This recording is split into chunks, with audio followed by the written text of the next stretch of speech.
In this video, we will see economy question of 2015 CAPF.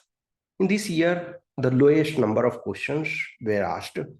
अब तक का देखा जाए तो ये मेरे ओपिनियन में जो CAPF में lowest number of question, just 5 questions economy से पूछे गए।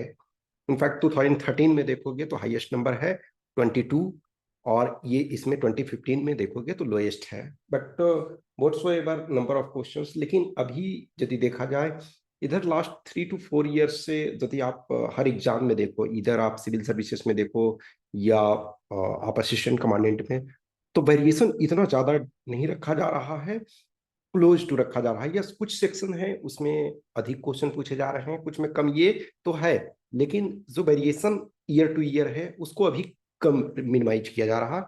तो ये नहीं सोचो कि 5 क्वेश्चन सब पूछे जाएंगे, मतलब 10 के आसपास क्लोज टू रहेंगे, 10 से 15, 16 ये रहेंगे। 25 भी आपसे नहीं पूछा जाएगा, ये बात भी आप मान लो, लेकिन 5 भी नहीं पूछा जाएगा, तो 10 आसपास में।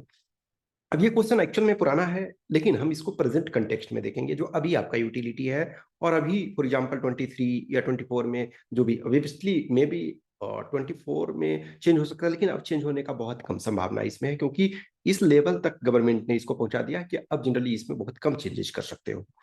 तो ये फर्स्ट है कि the present cap as of on 1 January 2015 on foreign direct investment in the defence sector. तो उस समय के अनुसार according to that answer is B. लेकिन अभी हम प्रेजेंट कंटेक्स्ट में यदि देखते हैं, अभी मान के चलो कि जब भी आप देख रहे हो अप्रैल 2023, या आप इस ईयर का एग्जाम दोगे या नेक्स्ट ईयर, तो यही रहेगा। तो अभी जो है दो तरीका, एक ऑटोमेटिक रूट है, ऑटोमेटिक रूट, ऑटोमेटिक रूट से जो है 74%। अब जो क्वेश्चन आपको पूछा जाएगा तो आइदर ये बोलेगा कि ऑटोमेटिक रूट या government approval route, government approval route. तो यदि ऑटोमेटिक रूट से पूछा जाता है तो अभी में आंसर 74% होगा, और गवर्नमेंट अप्रूव्ड रूट से पूछा जाएगा तो अप टू 100% होगा। कि यानी कि यदि किसी भी चीज में ऑटोमेटिक अप्रूवल रूट का मतलब नहीं है कि आप ऐसे ही आओगे, वहां का मतलब है कि गवर्नमेंट से पार्टिकुलर प्रोजेक्ट में स्पेसिफिक जो परमिशन नहीं लेना पड़ता है, यानी कि जो गाइडलाइंस बना हुआ है उस गाइडलाइंस के अनुसार आप अप्लाई करोगे, और उस एप्लीकेशन के आधार पे जो आप क्राइटेरिया है वो फुलफिल कर रहे हो, तो आपको ऑटोमेटिकली 74% आपको मिल जाएगा। लेकिन आप चाहते हो कि हमें 100% चाहिए, तो उस पार्टिकुलर प्रोजेक्ट के लिए आपको गवर्नमेंट से स्पेसिफिकली परमिशन लेना पड़ेगा कि according to this reason I am applying for 100% route. तो वर्तमान में ध्यान रखो कि ऑटोमेटिक रूट में 74% और गवर्नमेंट अप्रूवल रूट में 100%। नेक्स्ट क्वेश्चन नंबर सेकंड जो है, which one of the following statements with regard to union budget of India for 2015-2016 is not correct? Not correct का रहा। तो India financial code to be introduced, India financial code एक तरह से है कि जो हमारी गवर्नमेंट के फाइनेंशियल इम्प्लीकेशंस हैं, बहुत सारे जो रूल्स रेगुलेशंस, एक तरह से वो ऑर्गेनाइज्ड वे में एक डॉक्यूमेंट हो जिसमें बहुत सारी चीजें होंगी, किस ढंग से हमको फाइनेंस को इसको ये सिंप्लीफाई करना है और बेटर बनाना है। तो ये आपका जो है ये सही है। ओके, कि India finance code to be introduced. Allocation in defence sector is kept unchanged at around 5% of GDP. ये स्टेटमेंट गलत है, यही देखो आपको नोट करेक्ट करा तो यही गलत है, तो यही आंसर हो जाएगा। क्योंकि जो अभी हमारा बजट जो है डिफेंस बजट, तो वो जीडीपी का 2% है।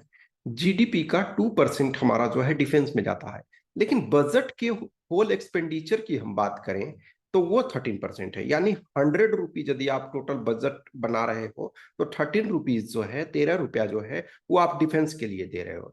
फॉर एग्जाम्पल जो लेटेस्ट बजट पेश किया गया है 2023-24, तो इसमें जो डिफेंस बजट है 5.94 लाख करोड़ रुपीज का, रुपी 5.94 लाख करोड़, यानी कि इतना रखा गया प्रोविजन। यानी ये 2% ऑफ अप्रोक्स जीडीपी है, और आपका जो है 13% बजट का है।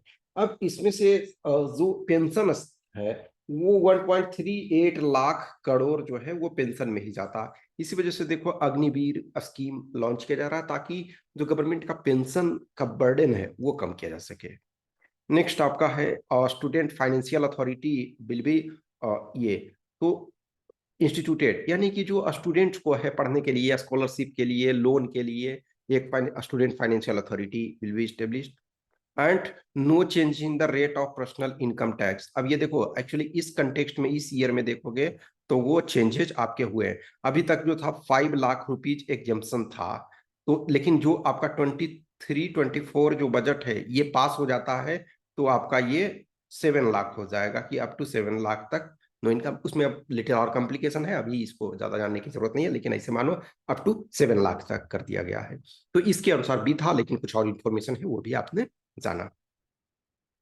नेक्स्ट क्वेश्चन नंबर 3 का रहा, which one of the following statement with regard to the make in India initiative of the government of India is not correct. इसमें भी नोट करेक्ट का रहा। इन ऑर्डर टू गिव ये to guide the foreign investor, a body named invest India has been created. Yes, ये सही है। Invest India का मतलब है कि जो इंडिया में इन्वेस्ट करना चाहते हैं, तो जो फॉरेनर हैं, जो विदेशी इन्वेस्टर हैं, उनको एक जगह इंफॉर्मेशन मिले, ताकि वो ministry to ministry, department to department, क्योंकि आप जानते हो जो इंडिया का ऑफिस है, गवर्नमेंट के ऑफिस हैं, वो इतने कम्प्लेक्स हैं कि आप जाओगे, ये डॉक्यूमेंट नहीं है, यहाँ नहीं है। तो सारी चीजों को एक जगह करने के लिए कि प्रॉपर तरीका से किस ढंग से चीजें करें, वो तो ये फर्स्ट सही है, यानी ये आंसर हमारा नहीं होगा। सेकंड का रहा, the government has identified key sectors with potential to attract investment. ये सही है, ये भी सही है आपका, तो ये आंसर नहीं होगा, क्योंकि जो डिफरेंट सेक्टर्स हैं, आपको ये ध्यान रखना है ना कि जहां हमारे देसी जो लोकल इन्वेस्टर हैं वो इन्वेस्ट करने के लिए तैयार हैं, वो रेडी हैं, वो उसमें कैपिटल सफिशिएंट मिल रहा है, तो हम उसमें अधिक फोकस नहीं करेंगे ना। हमें फोकस कहाँ करना है, जिस एरिया में कम आपका इन्वेस्टमेंट मिल रहा है, कम आपको आ रहा है, वहां आपको अधिक फोकस करना है।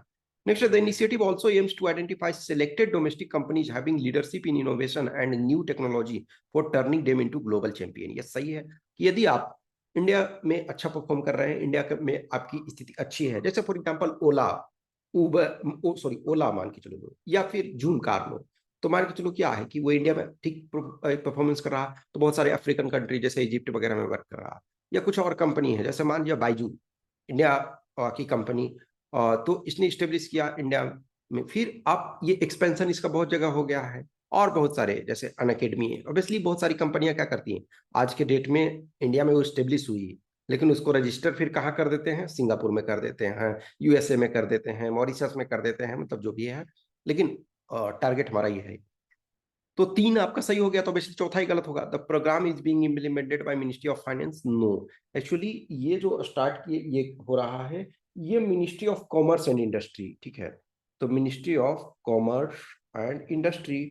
और इसके लिए जो एक स्पेसिफिक जो डिपार्टमेंट है, department of promotion of industry and internal trade, जो आपका department of promotion of industry and internal trade, यानी डीपीआईआईटी, जो डीपीआईआईटी डिपार्टमेंट है, डीपीआईआईटी, ये है ministry of commerce and industry. तो ये आपका गलत है, तो यही आंसर हो जाएगा, डी ही। नेक्स्ट क्वेश्चन नंबर 4, करो the following item consist of two statements, statement 1 and statement 2। Examine this two statements carefully and select the correct answer using the code given below. Both the statements are individually true है, और इसका explanation है, तो ए होगा। Both true है लेकिन explanation सही नहीं है, तो बी होगा। स्टेटमेंट 1 ट्रू है और सेकंड फॉल्स है, तो हमारा सी होगा। स्टेटमेंट 1 फॉल्स है और सेकंड ट्रू है, तो हमारा डी होगा। तो स्टेटमेंट 1 कहता है कि India share in world manufacturing output steadily decline during 19th and 20th century. Yes, ये सही था। जब ब्रिटिश आए उसके पहले, ब्रिटिश के आने के पहले, हम जो ग्लोबल आउटपुट था उस समय, देखो सर्विसेज का उतना कंट्रीब्यूशन नहीं था, सर्विसेज को हम बहुत हाईलाइट नहीं करते थे। मेजोरिटी जो हमारा मैन्युफैक्चरिंग मायने रखता था, एग्रीकल्चर और मैन्युफैक्चरिंग, ये दोनों मायने रखते थे इकोनॉमी में। आज के डेट में देखो कि सर्विसेज जो है वो 60% प्लस कंट्रीब्यूट करते हैं, कुछ जगह 70% भी कंट्रीब्यूट करते हैं। तो तब जो था, लेकिन एग्रीकल्चर और इंडस्ट्री ये दोनों मायने रखते थे। तो इंडिया का जो before Britishers came to India, India का जो कंट्रीब्यूशन था वो 20% के आसपास था। इंडिया और चाइना मिलकर के 50% प्लस जो ग्लोबल जीडीपी में कंट्रीब्यूट करते थे, ग्लोबल मैन्युफैक्चर में कंट्रीब्यूट करते थे। लेकिन जब ब्रिटिशर्स आए तो हमारा जो डिक्लाइन रेगुलर, तो ये फर्स्ट स्टेटमेंट सही है। नेक्स्ट करा, there was no absolute decline in production in India during the colonial ये रूल। कुछ चीजों में एब्सोल्यूट डिक्लाइन भी हुए, जैसे for example cotton textile industry, इसमें एब्सोल्यूट डिक्लाइन भी हुआ है। तो फर्स्ट सही है, सेकंड गलत है, तो आपका सी हो जाएगा। लास्ट क्वेश्चन इस ईयर में, which one of the following statements with regard to the Saansad Adarsh Gram Yojana is not correct. Actually ये एक जो स्कीम था काफी अच्छा था, मतलब मैं समझता हूँ, लेकिन क्या ना कि बहुत सारी स्कीम्स तो आप स्टार्ट कर देते हो, लेकिन फिर उसका क्या हो रहा है उसके कोई मतलब ही नहीं है। आप कुछ क्वेश्चन पूछने जाओगे तो नेशनलिज्म का झुंझुना आपको थमा दिया जाएगा, या और बहुत सारी चीजें हैं। अब ये जो प्रोविजन था बहुत अच्छा था, बहुत अच्छा था। यानी 2014 तक 8 every member of parliament 8 village को डेवलप करते हैं। तो 780 प्लस आपके मेंबर्स हैं, तो 800 रफली आप ये लो, तो 6400 विलेज जो था वो मॉडल विलेज हो जाता। एक मॉडल विलेज होता है तो इनडायरेक्टली वो दूसरे को भी मोटिवेट करता है, दूसरे लोगों को भी ये करता है, ठीक है ना। तो फर्स्ट है, it was launched in the year 2014 on the birth anniversary of Lal Bahadur Shastri. No, actually ये किया गया था जेपी नारायण, जयप्रकाश नारायण, जो लोक नायक जयप्रकाश नारायण हैं, उनके बर्थ एनिवर्सरी पे, यानी कि 11th of October, 11th of October को ये स्टार्ट ये किया गया था। तो ये फर्स्ट स्टेटमेंट गलत है, तो यही आंसर हो जाएगा।